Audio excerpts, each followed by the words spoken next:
All right, everybody. Welcome back to Phenomenal Conversations with Mr. Short. Today I have Nancy Motley. For understand, I was listening to one podcast and the guy said that she's the Michael Jordan of PD. I've been to one of her professional developments. She is pretty awesome. But she's the creator of Talk, Read, Talk, Write, which is, I feel, a very innovative routine that I actually use in my classroom when I analyze text. So I thought it was just an extreme honor to be able to have an opportunity to interview her. So how are you doing today, Ms. Motley? I am doing great, and thank you for that awesome introduction. If you've ever seen me play basketball, no one would ever compare me to Michael Jordan, ever. So. Okay, so I know you pressed for time, so we can go ahead and get started. I always start off every interview with the question, what made you choose to get into education? That's an interesting one. I think I've listened to a couple of your other podcasts, and most of the people you've interviewed have come from a say, non-traditional background. Mm-hmm. I'm the exact opposite. I grew up my whole life thinking I wanted to be a teacher. And I spent most of middle and high school judging all my teachers. I either loved them or I was figuring out a way how I was going to be better than they were if I didn't like them. And so right out of high school, I enrolled in college and graduated in 4 years and got my interdisciplinary studies degree and was ready to save the world at 21 years old. So I kind of always knew that I had a passion for it. So I know I've been to your training. You talked about how your first 5 years you struggled and you almost quit the profession. So why do you feel like, and I guess this for the young teachers that may be listening, why do you feel like you struggled during that initial 5-year period? You know, I think that's kind of a complicated answer because teaching is a really complicated profession, right? Mm-hmm. If any of us had like, this is exactly what to do, right? It would be so much easier. But I just, the district where I taught, I was working with kids like most teachers that I work with now, kids who had really significant gaps. Many of them were coming from poverty at home. Many of them were learning English for the first time. And I wanted 18 of me, and I also found kind of was the impetus for the book that I wrote was just, I had to figure out a way to accelerate their growth because I was going to all these PDs and I felt like I was doing innovative things and I was definitely building relationships with kids, but their test scores weren't reflecting the astronomical growth that I wanted them to have. And so that was really kind of my hunt for all of my teaching career was how to be better faster and how to get my kids better faster. So ultimately you end up coming up with Talk, Read, Talk, Write. Kind of talk about the process of actually creating. I've seen, I guess, since you do PDs on it, but I know you and talked about kind of the philosophy behind it. But how did you ended up like putting it together, like Talk, Read, Talk, Write? That is a little different than how most people, especially teach reading. So how did you end up coming up with it? That's actually a kind of interesting story. I write about it at the very beginning of the book. So I taught English language arts and reading most of my career, but I love to read and I've always loved to read. So any of my kids who didn't like reading or were struggling readers, that was challenging for me. And I had an epiphany moment one time. The company that I started working for 10 years ago, Silence Education, I got an email from them that said, hey, we're offering health insurance. Do you want to enroll? And I opened up the documents. It was like 12 pages of insurance ease, right? Like not good reading, like lame reading, hard reading, dense reading.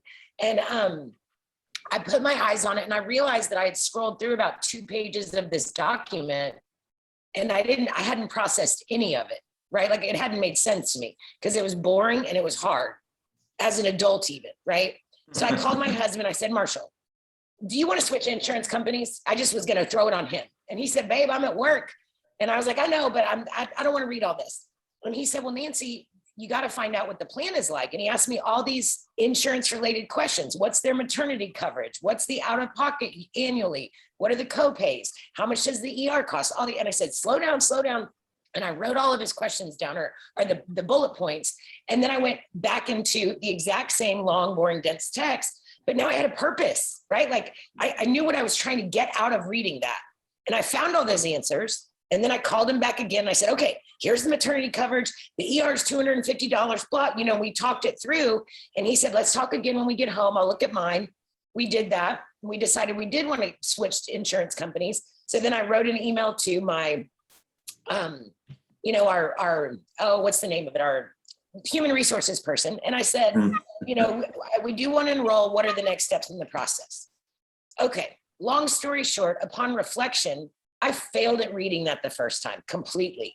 So I thought, well, the reading didn't change. The text didn't change at all. It was the same long, boring text, but I was far more successful the second time. Well, what did I do differently? I talked to somebody to activate my prior knowledge about health insurance and to set a purpose. That's talk number one. Then I read for a purpose. And then I got a chance to talk to somebody afterward to really process what my understanding of that was. And then I wrote to demonstrate my understanding to the person. So what is that? Talk, read, talk, write. So then I started trying it out with kids and it works. So was this something like you did every day, or was it kind of like you just did it on certain days when you wanted them to analyze the text? I did a lot of, here's the other thing about this routine, Mr. Short, is that it's super flexible. So what I tell teachers all the time, if kids are talking, reading, and writing, we are moving them forward. So I will tell you that every day in my class, kids engage in all three of those tasks. I'm not sure that I formally did what I would call a TRTW routine every day.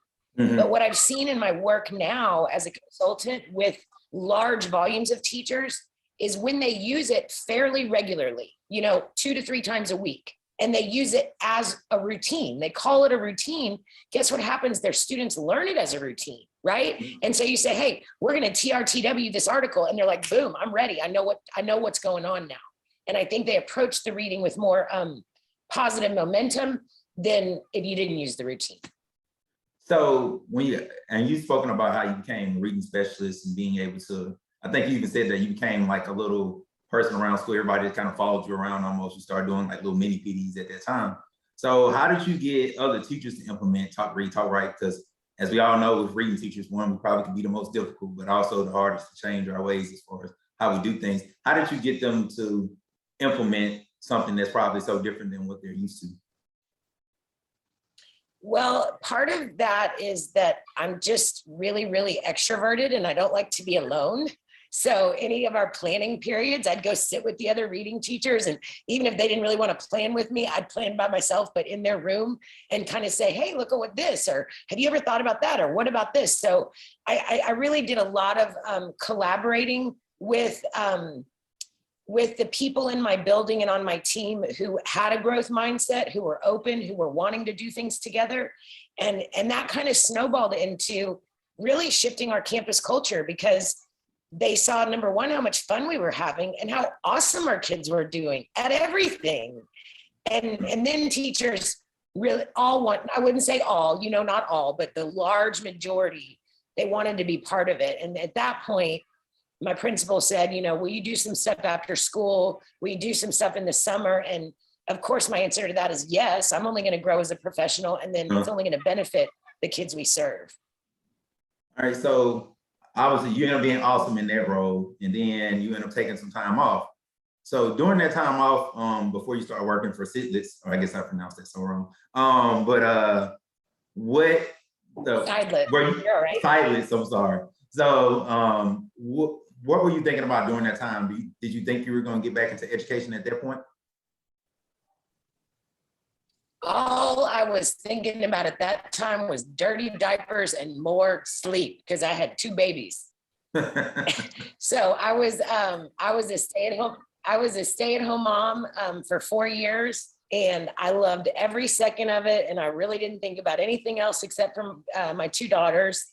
And somewhere around 3.5, 4 years, I started feeling like, well, first of all, they're getting ready to be school age.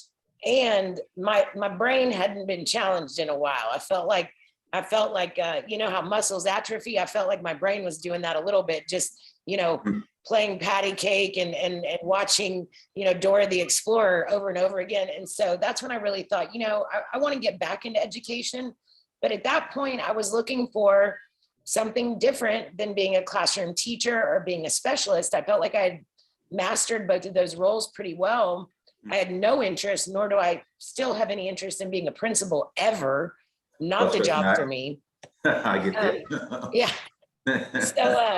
So I kind of looked around and I thought, man, I really liked when I was doing those summer and after school PDs. And that's really how I got connected with John Seidlitz, who's my boss and who owns the company. And he gave an old rusty teacher who'd been out of work for 4 years a shot, and the rest is history. I've been with him almost 11 years this year. So did they contact you, or was it like you just out of the blue asked them? That's actually interesting. He was a one-man show at the time, and he had a couple of people that did like daily consulting items with them. And he and my dad knew each other socially. And my dad said, oh, you should talk to my daughter. She used to do PDs.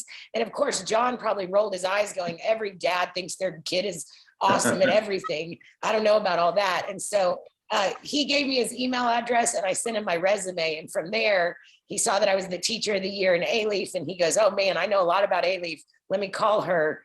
And that's kind of how it happened. So a little bit of good familial luck to get the interview, right? That's how it happens sometimes. So man, trust me. I used to do like sports scouting, and before I moved to Houston, Texas, I was more of a sports writer, and people would always come to, oh, I got a nephew or such and such is good, and you're like, okay, sure, yeah. And one time I actually was shocked though, the kid actually ended up being pretty good, but most times, right, they're normally pretty terrible. So just talk about a little bit about that. Yeah, I was that kid.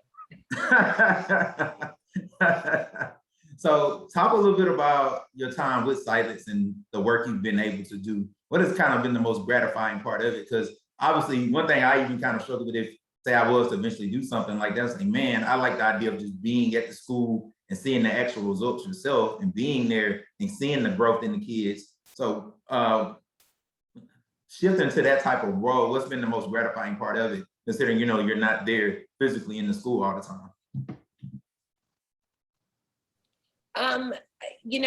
First of all, you hit the nail on the head about the downside of my job. I miss kids and I miss those relationships of getting to see the same people every day in a building, both the adults and the students. So there is definitely a downside, but the upside is I've always been kind of mission driven. You know what I mean? Like I want kids to excel. And I know that in the role that I'm in right now, I have a wider reach, right? I can reach so many more teachers, which impacts so many more kids. So kind of on a big scale, that the nature of that work is really motivating for me. The most gratifying part of my job is actually the times when I do get to work with a campus in a more ongoing and job embedded way. Like I'm going to be doing some work in about 5 different campuses this year, where I'm going to get to work with the same cohort of teachers 5 or 6 times. So I will get to see those kids grow, and I will get to see those teachers grow. And I get to meet that part of my job that is sometimes missing, which is I get to cultivate a relationship, a real one with somebody, instead of, doing a 6-hour drive-by training in August and never seeing them again. So I guess I want to get in the mindset of someone that's a consultant and does what you do. Obviously, with education changing, and now, you have certain models of teaching reading and different things like that. And of course, your model is good for multiple things, multiple subjects. But how do you adapt when, you start seeing education change, science of reading, you have the workshop model, you have this. How do you adapt when all these things are changing with in education?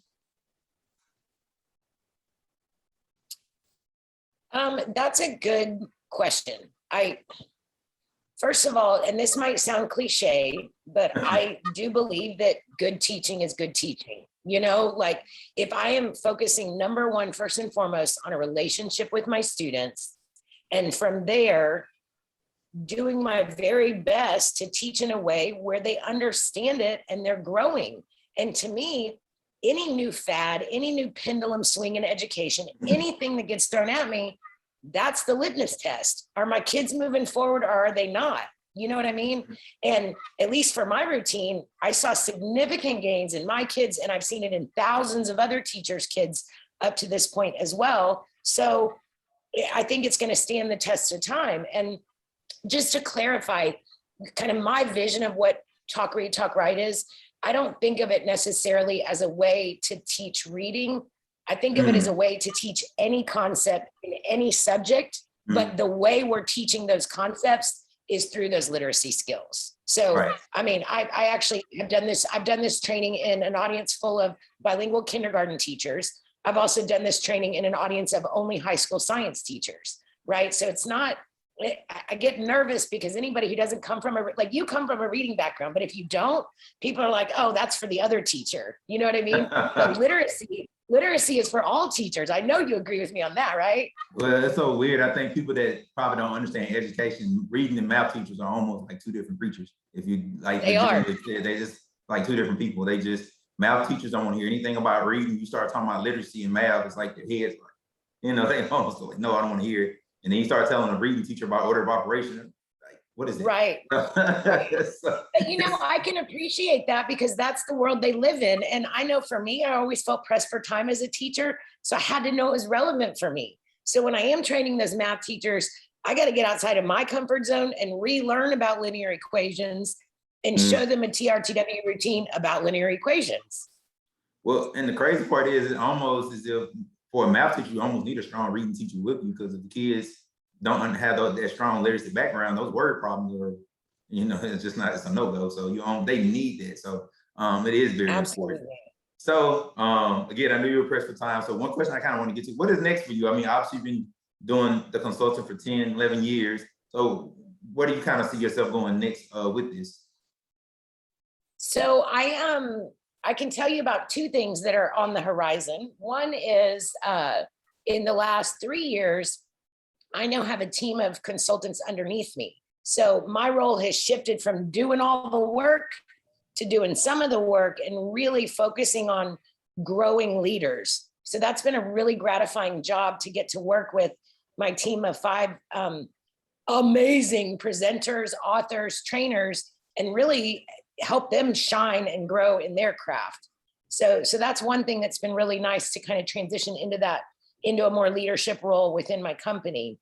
And then my second book should be in print next summer. So what I'm working on right now, I've already finished the draft and handed that over. And I just actually got an email today saying that the graphic design work is getting ready to get started. And I scheduled a meeting for Thursday with that graphic designer to talk about what my vision for the cover of the book would be and the layout and all of that. So I'll be marketing and focusing on getting that resource out and in the hands of teachers like you. So can we get an early preview of what it's going to be called? Have you come up with a name for it yet? I don't have an official title, but the working title is Small Moves, Big Gains. And this one is all about miniature teacher moves that you can make that have a maximum impact on kids. And I'll tell you one of them, which you're very good at, is one of the strategies is just to smile more, right? I mean, how often do teachers go through their day and they forget to do that because they're so overwhelmed, right?